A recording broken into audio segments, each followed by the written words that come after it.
ഇടതിനും വലതിനും vote നൽകില്ല എന്ന ഉച്ചത്തിൽ മുദ്രാവാക്യം വിളിക്കുന്ന വീഡിയോ അച്ഛൻ്റെ വൈറലായിരുന്നു. അപ്പോൾ കത്തോലിക്ക കോൺഗ്രസിൻ്റെ നിലപാട് ഇതുതന്നെയാണോ?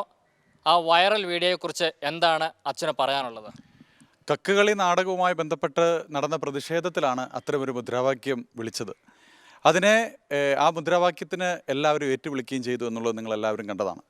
ഇത് കേരളത്തിലെ ക്രൈസ്തവ സമൂഹത്തിൻ്റെ ഒരു പൊതുവികാരമായിട്ട് മാറിയിരിക്കുകയാണ്. കാരണം ഇക്കാലം അത്രയും കേരളത്തിൻ്റെ രാഷ്ട്രീയം പരിശോധിക്കുമ്പോൾ ഇവിടുത്തെ ക്രൈസ്തവ സമൂഹം ഇടതുപക്ഷത്തെയും വലതുപക്ഷത്തെയും വേണ്ട രീതിയിൽ പിന്തുണച്ചിട്ടുള്ളവരാണ്.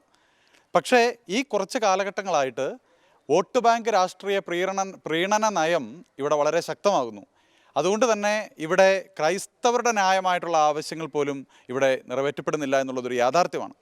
അത് 80:20 അനുപാത വിഷയമാകുന്ന ന്യൂനപക്ഷ അവകാശ വിഷയമായിക്കൊള്ളട്ടെ, നിലവിലിപ്പോൾ കേന്ദ്ര സർക്കാരിൻ്റെ EWS സംവരണ വിഷയങ്ങളിൽ പോലും സംസ്ഥാന ഗവൺമെൻറ് അല്ലെങ്കിൽ ഇവിടെയുള്ള മറ്റ് പാർട്ടി നേതൃത്വങ്ങൾ വേണ്ട രീതിയിൽ ഇടപെടലുകൾ നടത്തുന്നില്ല. അതൊരു യാഥാർത്ഥ്യമാണ്.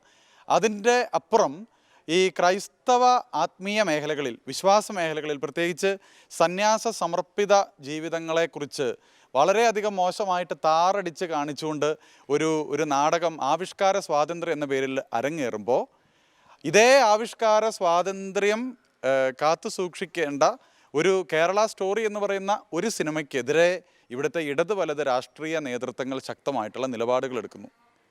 അതെന്തുകൊണ്ടാണ് ആ നിലപാടുകൾ എടുക്കുന്നത്? എൻ്റെ ചോദ്യം, അവർ നിലപാടെടുത്തുകൊള്ളട്ടെ, പക്ഷേ എന്തുകൊണ്ടാണ് ക്രൈസ്തവ സമുദായത്തിൻ്റെ ഈ നീറുന്ന വിഷയങ്ങളെ ഇവരാരും ഗൗരവമായിട്ട് പരിഗണിക്കാത്തത്?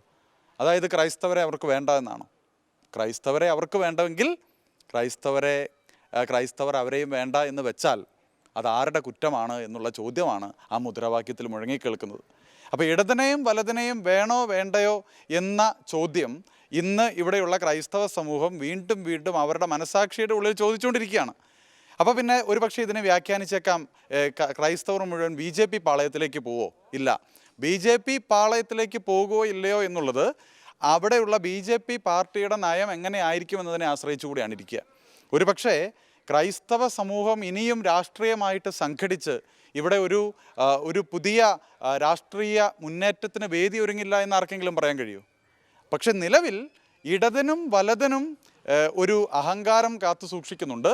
ക്രൈസ്തവരെന്നും അടിമകളായിട്ട് ഇടതല്ലെങ്കിൽ വലതിന് വോട്ട് ചെയ്ത് വിജയിപ്പിക്കുക എന്നുള്ളത്.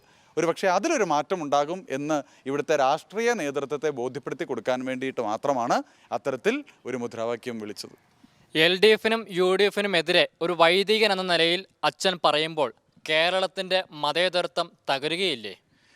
ഞാൻ വൈദികനാകുന്നതിന് മുൻപ് ഞാനും ഇവിടുത്തെ ഒരു ക്രിസ്ത്യാനിയാണ്. അതിനപ്പുറം ഞാൻ ഇന്ത്യൻ പൗരനാണ്. ഞാനൊരു വോട്ടറാണ്. ഞാനും ഈ ഇലക്ഷൻ വരുമ്പോഴെല്ലാം വോട്ട് ചെയ്യുന്ന ആളാണ്. പക്ഷേ എൻ്റെ ഒരു വൈകാരികതയോട് ചേർന്ന് നിന്നുകൊണ്ട് എൻ്റെ ഒപ്പം ആളുകൾ ആ മുദ്രാവാക്യം ഏറ്റുവിളിച്ചിട്ടുണ്ട് എങ്കിൽ അതെൻ്റെ മാത്രം വിഷയമാണോ എന്ന് വിവരമുള്ളവർ ചിന്തിച്ചാൽ മനസ്സിലാവും.